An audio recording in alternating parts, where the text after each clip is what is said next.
Nunca imaginé que algo tan pequeño, un simple teléfono olvidado sobre la mesa del comedor, pudiera cambiar mi vida para siempre. Ese día la casa estaba en silencio. El tipo de silencio que deja el café frío y los platos sin lavar. Mi hijo, Daniel, había salido temprano al trabajo y su esposa, Camila, dijo que iba al supermercado. Parecía un día cualquiera, pero nada volvería a ser igual. Camila y yo nunca fuimos cercanas. No era mala persona, pero había algo en su mirada, algo que siempre me hacía medir mis palabras. Desde que se casó con Daniel, noté una distancia extraña. Ella controlaba todo, lo que él comía, a quién llamaba, incluso cuánto tiempo pasaba conmigo. Yo trataba de no entrometerme, pero como madre, una siente cuando algo no anda bien. Recuerdo que ese día salió apurada. Apenas me saludó. Dejó el celular sobre la mesa, junto a su bolso, y corrió hacia el coche. El sonido del motor alejándose me dejó una sensación rara, como si algo hubiera quedado inconcluso. Pasaron unos minutos. Yo estaba regando las plantas del balcón cuando escuché el sonido de una notificación. Un tono agudo, insistente, repetido 3 veces. Volteé. El celular de Camila vibraba, iluminando la pantalla, y ahí lo vi. Una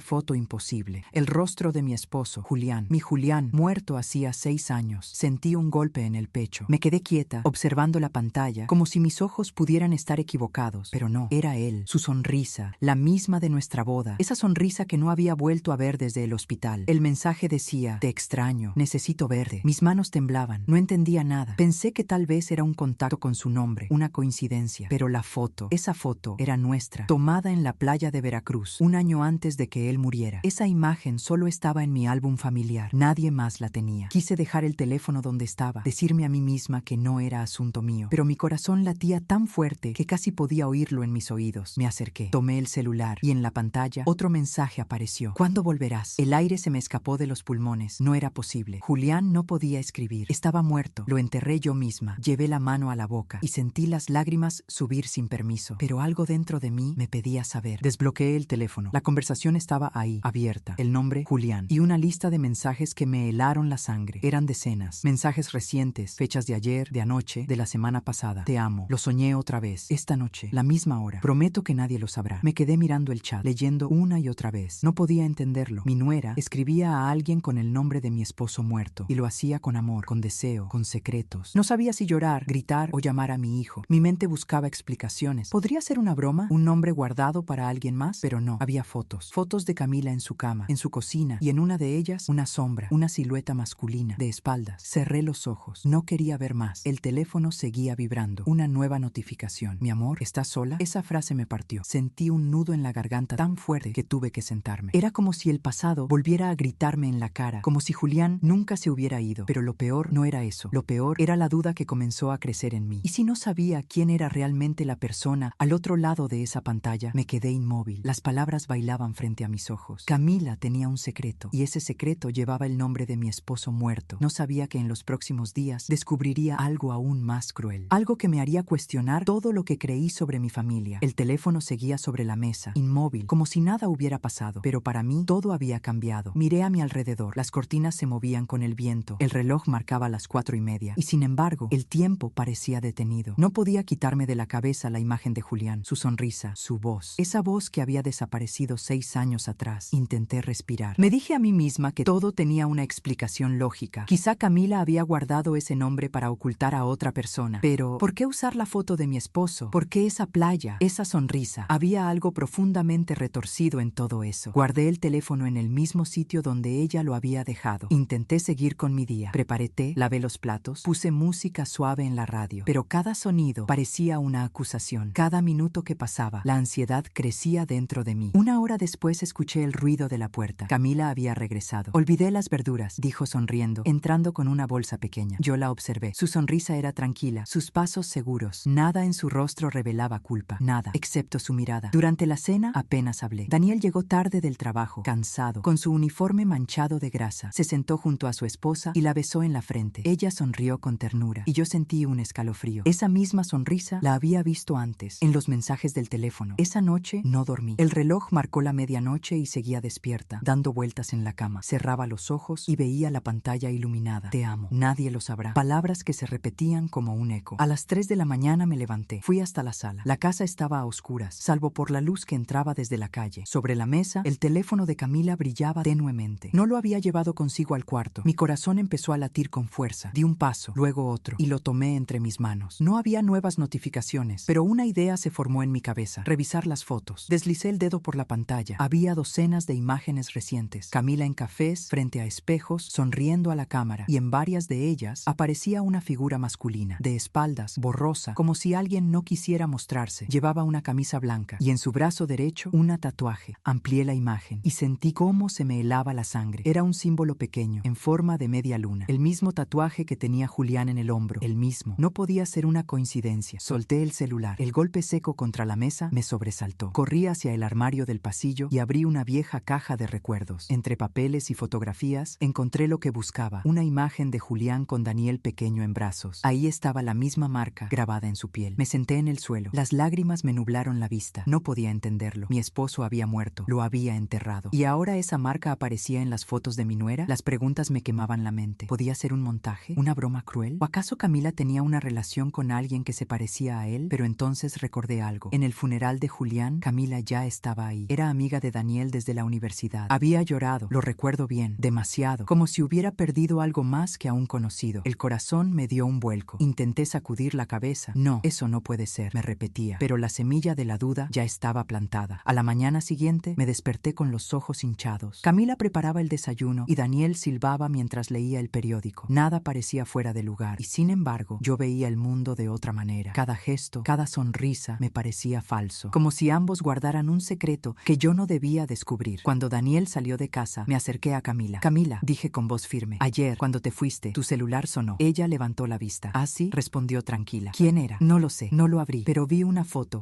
de Julián. Su rostro cambió por una fracción de segundo, apenas perceptible. Luego sonrió. Ah, sí, tengo esa imagen guardada desde hace tiempo. Me la pasó Daniel. Mentía. Lo supe, lo sentí. No insistí, solo asentí con la cabeza y fingí sonreír. Pero mi mente ya había tomado una decisión. No podía quedarme con la duda. Esa misma tarde, cuando ella saliera, yo revisaría todo: el teléfono, los mensajes, las fotos, todo. Necesitaba la verdad, aunque me destruyera. Cuando Camila salió de nuevo, la casa quedó en silencio. Tomé el celular. Esta vez no dudé. Abrí la conversación con Julián y leí desde el principio. Eran mensajes antiguos. El primero tenía fecha de 6 años atrás. Una semana antes de que mi esposo muriera. No puedo seguir escondiéndome. Ella sospecha. Prometo que esta será la última vez. Sentí un escalofrío recorrerme el cuerpo. ¿De qué hablaban? ¿Quién era ella? Seguí leyendo. Las fechas continuaban incluso después de la muerte de Julián. Era imposible. Hasta que vi la primera foto enviada por Camila. Una foto tomada justo el día del accidente. Ella estaba llorando y el mensaje decía: no debiste irte. No así. En ese momento entendí que la historia entre ellos no había comenzado después. Había empezado antes, mucho antes, cuando Julián aún estaba vivo. Seguí leyendo hasta que las letras se mezclaron con las lágrimas, las fechas, las palabras, las promesas. Todo apuntaba a algo que no quería aceptar. Había una historia escondida, una que había comenzado mucho antes de que la muerte tocara nuestra puerta. Cerré el teléfono. El peso de la verdad me caía encima como una piedra. Por primera vez en años, miré alrededor y sentí que no conocía mi propia casa. Las paredes parecían guardar secretos. El aire olía distinto. Sonó el timbre. Era Daniel, mi hijo. Llegaba temprano, sonriente, con una flor en la mano. Me abrazó sin notar mi temblor. Y detrás de él, Camila, con la misma sonrisa impecable. Los observé juntos. Por fuera, una pareja perfecta. Por dentro, algo se desmoronaba. Me prometí no actuar con rabia, solo con verdad. Porque lo que estaba por descubrir no solo me pertenecía a mí, también podía destruirlos a ellos. Esa noche esperé a que durmieran. Encendí una lámpara pequeña y extendí sobre la mesa las fotos, los mensajes impresos que había guardado. Quería ordenarlo todo, encontrar sentido. Pero entre tantas fechas, una llamó mi atención. La semana antes del accidente de Julián. Ahí había un número desconocido, el mismo que ahora usaba el contacto llamado Julián. Marqué. Una voz contestó, baja, nerviosa. ¿Camila? Dijo. No respondí. Colgué. Mis manos temblaban, pero mi mente ya no. Sabía que la respuesta estaba más cerca de lo que imaginaba y que lo que había empezado con un teléfono olvidado terminaría por sacar a la luz un secreto que llevaba años escondido. Miré el retrato de Julián sobre la repisa. Por primera vez no sentí nostalgia, sentí determinación. El pasado pedía justicia y yo estaba dispuesta a escuchar. Esa noche dormí poco. Las sombras del pasado se colaban por la ventana, mezcladas con los recuerdos que yo creía enterrados. Cada palabra que había leído me pesaba en el pecho. El nombre de Julián ya no era un refugio, era una herida abierta. Al amanecer decidí que no podía quedarme quieta. Había pasado demasiado tiempo callando, aceptando medias verdades. Ahora necesitaba respuestas. Comencé por el principio: los viejos documentos, las cartas, las fotos guardadas en cajas que no abría desde el funeral. Encontré recibos, notas, pequeños detalles que nunca antes me habían parecido importantes. importantes, entre ellos una factura de un número desconocido, el mismo que había visto en los mensajes del celular de Camila. Apunté el número en un papel. No sabía aún qué haría con él, pero sentía que esa cifra tenía algo que decirme. Más tarde, cuando Daniel salió al trabajo, me acerqué a Camila. Necesito hablar contigo, le dije. Ella sonrió, como si nada pasara. Claro, ¿qué ocurre? La miré a los ojos. Encontré algo en tu teléfono. Su rostro cambió. No mucho, pero lo suficiente para confirmarlo. No sé de qué hablas, respondió, bajando la mirada. De Julián, dije. De mi esposo. El silencio que siguió fue tan largo que podía oír los segundos pasar. Ella respiró hondo. No quise hacerte daño, murmuró. Y en ese momento supe que todo lo que había imaginado era cierto. No grité, no lloré. Solo sentí un cansancio profundo, como si todos los años de mi vida se me vinieran encima de golpe. Camila siguió hablando, con voz temblorosa. Fue antes de que Daniel y yo estuviéramos juntos. No lo planeamos. No sé cómo pasó. Las palabras me golpeaban una a una. No quería escucharlas, pero tampoco podía huir. Me quedé de pie, inmóvil, mirando el suelo. Ella siguió. Después del accidente quise olvidarlo. Pensé que con Daniel todo sería distinto. Y lo fue hasta que cayó. Sus ojos se llenaron de lágrimas. No sabía si lloraba por culpa o por miedo, pero en su mirada había algo que no entendí. Un secreto más. Algo que todavía no estaba diciendo. La conversación terminó sin respuestas claras. Camila salió de la habitación, dejando un silencio pesado tras de sí. Yo me quedé mirando por la ventana. El cielo estaba nublado, como si compartiera mi confusión. No era solo la traición lo que dolía, era la sensación de que todos habíamos vivido una mentira. Me juré a mí misma no reaccionar desde la rabia. La verdad debía salir, pero con calma, con cabeza fría, no por venganza, sino por mi paz. Esa tarde fui al cementerio. Necesitaba mirar la tumba de Julián, hablar con él, aunque fuera con el viento. Me arrodillé junto a la piedra fría y dije en voz baja: no sé qué hiciste, ni por qué, pero necesito entender. El viento sopló fuerte, moviendo las flores secas. Me quedé allí largo rato, recordando su risa, su olor, su manera de tocarme la mano cuando algo le preocupaba. Y entendí que, a pesar de todo, necesitaba cerrar ese ciclo. Al volver a casa, encontré el teléfono fijo sonando. Contesté. Una voz desconocida, masculina, dijo: señora, soy del número que usted marcó esta mañana. Me quedé helada. No recordaba haberlo marcado. Tengo algo que debería saber, agregó. ¿Quién es usted?, pregunté. Alguien que también conoció a Julián. Y antes de que pudiera decir nada más, colgó. Me quedé con el auricular en la mano, temblando. Una llamada, un número, un nombre del pasado. Todo se unía, como piezas de un rompecabezas que recién comenzaba a tomar forma. Y supe que lo que estaba por descubrir no solo cambiaría mi memoria, también mi futuro. Dejé el auricular sobre la mesa y me quedé mirando al vacío. Esa voz me había dejado una sensación extraña, una mezcla de miedo y esperanza. Alguien que también conoció a Julián. Las palabras resonaban en mi cabeza como un eco que no quería apagarse. Pensé en llamar de nuevo, pero algo me detuvo. Quizá necesitaba tiempo para ordenar mis ideas antes de enfrentar lo que fuera que se escondía detrás de ese número. Pasaron unos minutos antes de que escuchara la puerta abrirse. Camila entró con paso rápido. Hablaba por teléfono, reía. Su risa sonaba ligera, pero para mí tenía algo de falso, de ensayado. Se detuvo al verme y bajó la voz. ¿Todo bien?, preguntó. Sí, todo bien, respondí, fingiendo calma. Esa noche, mientras cenábamos, noté que Daniel estaba más callado de lo habitual. Parecía cansado, distraído. Camila intentaba mantener una conversación, pero él apenas respondía. Había algo en el aire, algo que los separaba. Y yo, desde mi silencio, los observaba, intentando unir las piezas. Cuando se fueron a dormir, volví a tomar el papel donde había anotado el número. Decidí marcarlo, esta vez desde el teléfono móvil de casa. El tono sonó 3 veces antes de que contestaran. ¿Hola? Era la misma voz, un hombre joven. Soy la madre de Julián, dije sin pensar demasiado. Usted me llamó. Del otro lado hubo un silencio largo. No debería hablar por teléfono, dijo finalmente, pero necesito entregarle algo. ¿Qué cosa?, pregunté. Algo que su esposo dejó y que nunca llegó a usted. Mi respiración se detuvo. ¿Dónde puedo verlo? Mañana, en el parque frente a la iglesia vieja, a las 5. Y colgó. No dormí esa noche. Mi cabeza giraba entre recuerdos, dudas y una sensación de que algo mucho más grande estaba a punto de revelarse. A las 5 en punto, como había prometido, llegué al parque. El sol caía y la luz dorada de la tarde hacía brillar las hojas secas. Me senté en una banca. Pasaron unos minutos antes de que lo viera. Un hombre de unos 30 años, delgado, con mirada seria. Llevaba una carpeta en la mano. Usted es la señora Martínez, dijo al acercarse. Asentí. Trabajé con su esposo. ¿En la empresa?, pregunté. En algo parecido. Él estaba investigando algo antes de su accidente. Mis manos se tensaron. ¿Investigando qué? El hombre bajó la mirada. Hay cosas que no me corresponde decir, pero esto... Extendió la carpeta. Es suyo. Tomé la carpeta con cautela. Dentro había documentos, notas escritas a mano y una carta doblada con mi nombre. La letra era inconfundible. Era la de Julián. Sentí que el mundo se detenía. Las hojas del parque se movían suavemente y por un momento solo escuché el sonido del papel entre mis dedos. Abrí la carta. No era larga, pero cada palabra tenía el peso de una vida. Si estás leyendo esto, es porque algo no salió como esperaba. Nunca quise quise lastimarte. Hubo cosas que tuve que callar para protegerlos. Solo quiero que sepas que todo lo que hice fue por ustedes. Mis ojos se nublaron. No había más explicación, solo una firma. Julián. Guardé la carta junto a mi pecho. El joven me observaba en silencio. Él confiaba en usted, dijo antes de alejarse. Y yo me quedé allí, sentada, con el corazón latiendo fuerte. Camino a casa, comprendí que aquella carta no cerraba heridas, pero abría una puerta